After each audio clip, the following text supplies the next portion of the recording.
UN Televisión, Universidad Nacional de Colombia, presenta.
Yo recuerdo que la figura paterna o la figura masculina era una figura un poco evasiva, puesto que solamente podíamos verla después de las 6 de la tarde, que llegaba de la oficina y a esa hora nos acostaban.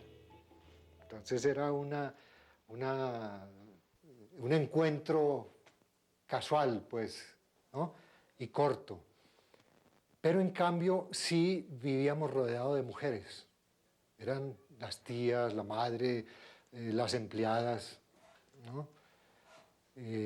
O sea que uno se crió, yo me crié en un ambiente rodeado de mujeres completamente. Mi mundo fue femenino. Nací en Medellín y nunca me preocupé por el árbol genealógico, pues solamente hasta mi abuelo, que estaba vivo en ese momento, sabía yo de mi familia. No me interesaba el resto de familia, ¿no? Los ancestros no me interesaban. Pero ya viviendo aquí en Bogotá, me encontré alguna vez con el maestro León de Grave, y cuando él supo que yo era Rendón, me dijo que era de los mismos del caricaturista Rendón, ¿no? Porque él conocía muy bien, era amigo personal había sido amigo personal de Ricardo, y nos dijo que era una rama que venía de Santo Domingo, y de Santo Domingo es la familia Rendón, que se bifurcó un poco por todo el país. Es que era fama en aquel entonces en Medellín que el mejor estudio lo impartían los religiosos, ¿no? Las monjas. Entonces nos metieron de patas y manos ahí en este colegio, pero realmente tengo recuerdos muy agradables, ¿no? Allí en este colegio, a los 9 años, me enamoré por segunda vez de una monja pecosa. Pues para mí era muy linda, ¿no? Y alguna vez se enfermó de ictericia y se puso amarilla completamente, los ojos amarillos, y para mí era una mujer dorada, era una mujer de otro mundo, ¿no? De otro planeta, y no tuve más remedio que declarármele.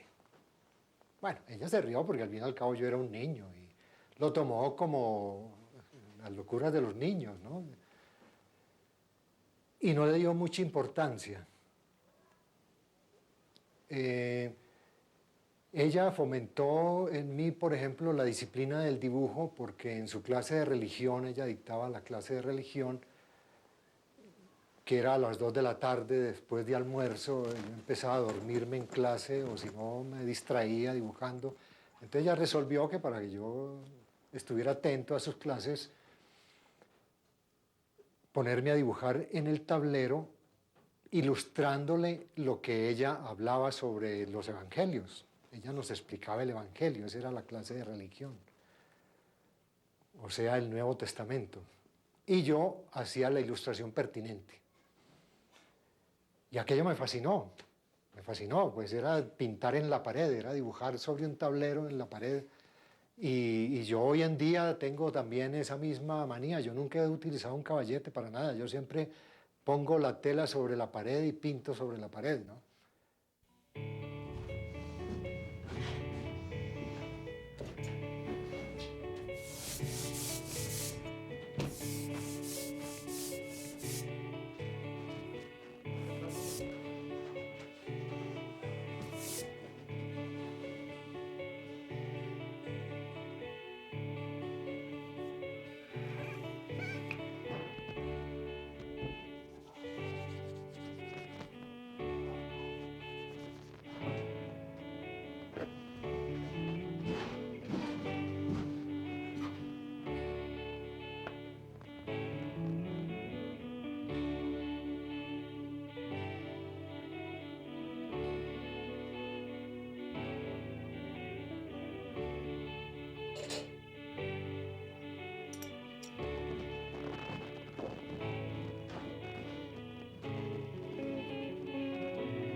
En alguna oportunidad, cuando yo terminé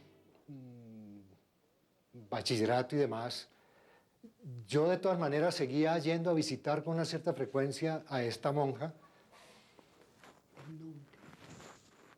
que se llamaba la hermana Guido de Fongalán, ¿no? Uno de esos mártires del santoral cristiano, ¿no? Así tipo San Luis Gonzaga, en fin. Y llegó el momento en que yo viajé a Europa, cuando cumplí 20, 21 años, y fui a despedirme de ella.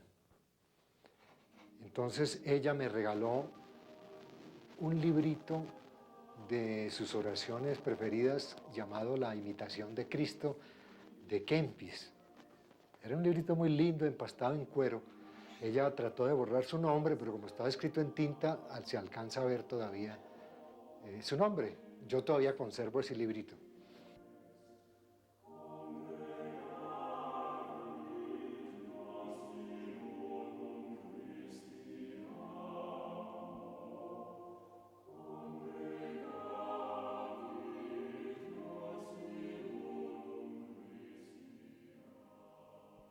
Regresé de Europa después de 6 años. Allí, pues, ya aquello fue una locura, ¿no? Ya pasé de la Santísima Trinidad católica a la Santísima Trinidad anticatólica del mundo, el demonio y la carne. Y, pues, como todos los adolescentes, entramos a un mundo completamente libre, donde se juntaba el arte con el erotismo. Y después de un cierto tiempo, a los 6 años, regresé. Y alguna vez, 3 años después de estar aquí en Colombia, fui a Medellín a pasar unas vacaciones y tuve un sueño con esta monja. Una especie de pesadilla que me rescataba de 1000 acechanzas, de monstruos que me querían atacar, de personajes leprosos llenos de pústulas, miserables. Y de pronto aparecía ella y me ayudaba a atravesar por entre esta turba de estos personajes tenebrosos y me rescataba. Entonces yo me desperté y lo primero que se me ocurrió fue ir a visitar a la hermana. Al fin logré entrevistarme con una de ellas y le conté por qué razón iba a visitar a esta hermana y me dijo que se le hacía muy extraño porque hacía 2 días había muerto.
De pronto se me atraviesan otras imágenes porque empiezan a llegar, ¿no? Cantidad de imágenes como una cascada y entonces estoy saltando de un tema a otro.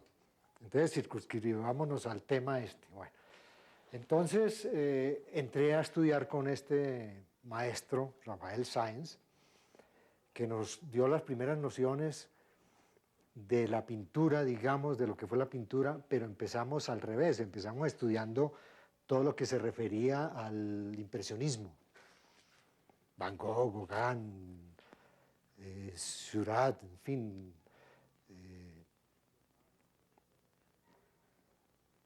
Degas. Y a través de Rafael Sáenz conocimos a Pedronel Gómez. Pero Pedronel era muy cascarrabias y él no quería saber más nada de alumnos. Él decía que, no, que el arte él lo enseñaba y que nadie aprendía. Entonces, que no había vuelto a dar clases, pero tenía una esposa queridísima, una dama florentina, como la llamaba él, doña Giuliana Saccagnini, que era amabilísima, tal vez por matizar un poco esta forma huraña de tratar a la gente de Pedronel, ¿no? Sobre todo a los jóvenes estudiantes. De ese momento en adelante empecé a soñar con Florencia. Para mí no existía más nada, sino Florencia, Florencia, no, ni siquiera Italia, era Florencia, Florencia. Llevaba 3 años viviendo en Florencia cuando conocí a Enrique Grau, que había llegado con una beca a estudiar allí, y entró a estudiar a la misma Escuela de Bellas Artes donde yo estaba. Teníamos puestos conjuntos para pintar mural en la clase de mural.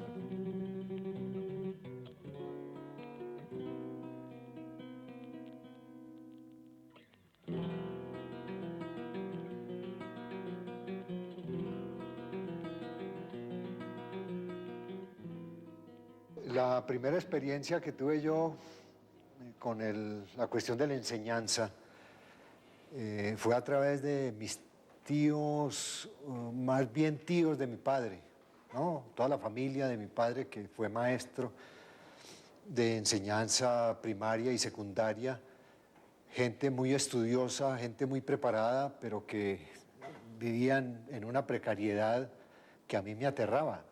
Entonces, yo nunca pretendí llegar a ser maestro hasta que regresé de Florencia y la única forma de trabajar que en ese momento fue para mí muy positiva fue la vinculación con la Universidad Nacional, con la Escuela de Bellas Artes, en el claustro de Santa Clara.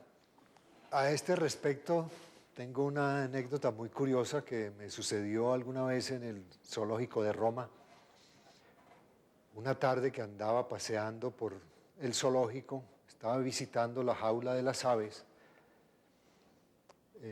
sobre todo que fui a visitar un ave en especial que era el cuervo, porque yo lo conocía a través de ese famoso poema de Edgar Allan Poe, El Cuervo. Yo nunca había visto este tipo de ave.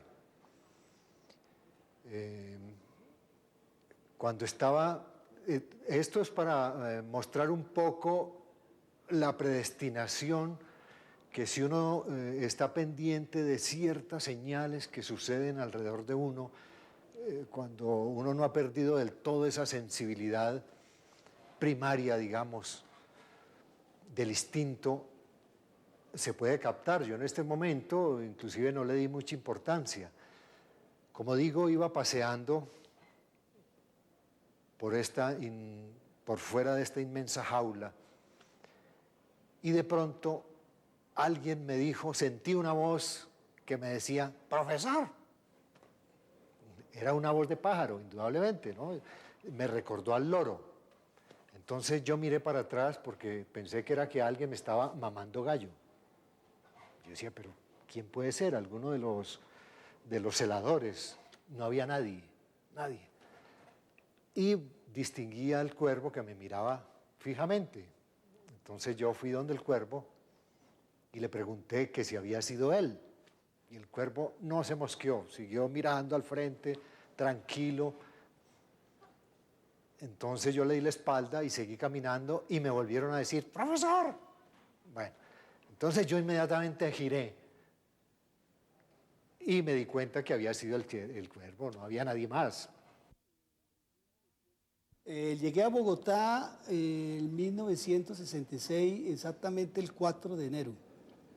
Vine aquí donde una hermana, que era también pintora en esa época, y ella conocía el maestro Augusto Rendón. Fue que ella la primera que me habló, que tenía exactamente un maestro que había estudiado en Firenze y que estaba a cargo de los talleres de la Universidad Nacional de Gráfica. Ella, me acuerdo, nos concertó una cita y me encontré con el maestro Rendón y empezamos a hablar y realmente vimos que teníamos en común casi una misma historia. Estudiamos de la misma Academia de Firenze San Marco. Ahí tuvimos realmente el mismo profesor de grabado que se llamaba Margheri en ese entonces. Y Augusto me contó que estaba exactamente buscando de montar un gran taller de gráfica en la Universidad Nacional. Hasta me comentó si yo en un momento dado estaría disponibles en aceptar un cargo y realmente yo le dije que sí. Yo le debo realmente al maestro Augusto Rendón la entrada aquí a la Universidad Nacional en ese entonces, porque yo era realmente un sardino, tenía como 22 años. En ese entonces no hablaba mucho el castellano y de cualquier forma, por la gestión que él hizo y después también con Manuel Hernández, que era el director en esa época del Departamento de Artes, y con Marta Trabas, logré entrar a dictar unas clases en principio nocturna en el claustro de Santa Clara, que ya la Universidad Nacional todavía tenía una cierta presencia con ciertas clases nocturnas, y al año pasé de planta aquí en la Universidad Nacional como profesor de grabado a metal.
Yo había conocido en Italia a Enrique Grau, que fue un gran amigo, entre otras cosas. Pues hicimos una muy bella amistad. Él inclusive padrino de matrimonio. Yo me casé con una dama florentina también, ¿no? Y tuve el primer hijo, pero lo que ella decía, que el matrimonio es la tumba del amor, era muy cierto, porque no fue sino casarnos que se destruyó este matrimonio, se acabó. Bueno, entonces el único remedio que había era que yo regresara otra vez a Colombia, y llegué después de esa experiencia con Medellín. Además que no me gustó nada tampoco el estar al lado de la familia, porque era una familia así con una especie de égida maternal, que era una tía, una especie de mamá grande, que era la que manejaba todo, toda la familia, ¿no? Era la que dirigía. las necesidades de este grupo familiar. Pues en esos días no tenía realmente dónde dormir. Yo estuve unos días donde Enrique Grau, pero yo no podía estarme siempre ahí, ¿no? Entonces, yo había hecho un trabajo para la revista Lámpara en esos días y no me lo pagaron. Pues se demoraron para pagármelo, entonces tuve que apelar con los pocos pesos que tenía en el bolsillo. Tuve que organizarme en la siguiente manera. Si una noche dormía en una pensioncita por allá por los lados de San Victorino, baratísima, ese día no podía comer nada, ¿no? Entonces, una noche dormía en la pensión y al día siguiente almorzaba, pero no podía dormir en pensión, entonces tenía que ir a buscar un parque o de pronto buscaba un café, me metía al café, me ponía a tomar perico y a leer hasta que amanecía, ¿no? Y así estuve más o menos una semana. Sí, como maestros en pintura tuvimos al maestro Santiago Cárdenas, al maestro Manuel Hernández, al maestro Granada. El mismo maestro Rendón nos dictó también alguna vez clases de dibujo. Bueno, una generación muy interesante. Y los grabadores eran Rendón, Granada, Giangrandi, Quijano. No recuerdo quién más ahora. Pero era gente como muy comprometida con el momento. O sea, ellos no solamente era el profesor ese que enseñaba el oficio, sino era el profesor, digamos, en todo sentido. Eran los profesores que, a pesar pues de que no estaban encima de uno para que uno hiciera pues la tarea del momento, sí estaban como allí permanentemente mostrando posiciones realmente consecuentes con el momento. Entonces ellos para nosotros eran gente como muy vital, ¿no? Y de esa manera había como una conciencia en la facultad de lo que tenía que ser como el artista, que tenía que estar como vinculado no solamente al color, ni a la paleta, ni al grabado, sino a muchas otras cosas. Yo empecé a vislumbrar una nueva posibilidad, además porque se había conformado un grupo en la Escuela de Bellas Artes de profesores que teníamos todas estas inquietudes políticas, que nos empezaba a doler Colombia, siempre tan dilaneada, siempre tan destrozada por la política, por ese gran dios Baal que adora todo el mundo, el dios del dinero. Entonces empezamos como a tomar conciencia, empezamos a estudiar a Marx y empezó nuestra lucha política, que entre otras cosas fue muy aguerrida. Tratamos de hacer siempre mucha obra, participamos en muchas cosas, tuvimos persecución, golpes, culatazos, bolillazos, de todo, ¿no? Ahí en la universidad, porque la universidad siempre ha sido muy perseguida por el sistema, digamos, ¿no? Sí, para mí la Universidad Nacional fue la gran madre, ¿no? Eso del alma mater es muy cierto, eso se compenetra uno. Yo me imbuí de tal manera que yo me siento un universitario, porque realmente fue más lo que yo aprendí en la universidad que lo que pude enseñar, ¿no? Porque esa comunicación no solamente con profesores de otras áreas, de otras carreras, sino con los estudiantes, ¿no? Y ni que hablar de las estudiantes, no, gente estupenda, ¿no? Con las cuales tuvimos un gran diálogo. A mí realmente no me costó trabajo retirarme o pensionarme de la universidad, porque yo sabía que yo no iba a cortar ese cordón umbilical, ¿no? La prueba está en que yo sigo yendo y sigo participando y voy allá a mamar gallo, y a los profesores que todavía están de esclavos ahí de las disciplinas académicas, ¿no? Y todavía, es decir, yo sé que es una etapa que yo cumplí y que hay que dejar paso a las nuevas generaciones, y que hay que aprovechar todavía los restos de adolescencia, de la tercera edad que me quedan, ¿no? Antes de pasar a la gran madurez.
UN Televisión, Universidad Nacional de Colombia, presentó el anterior programa.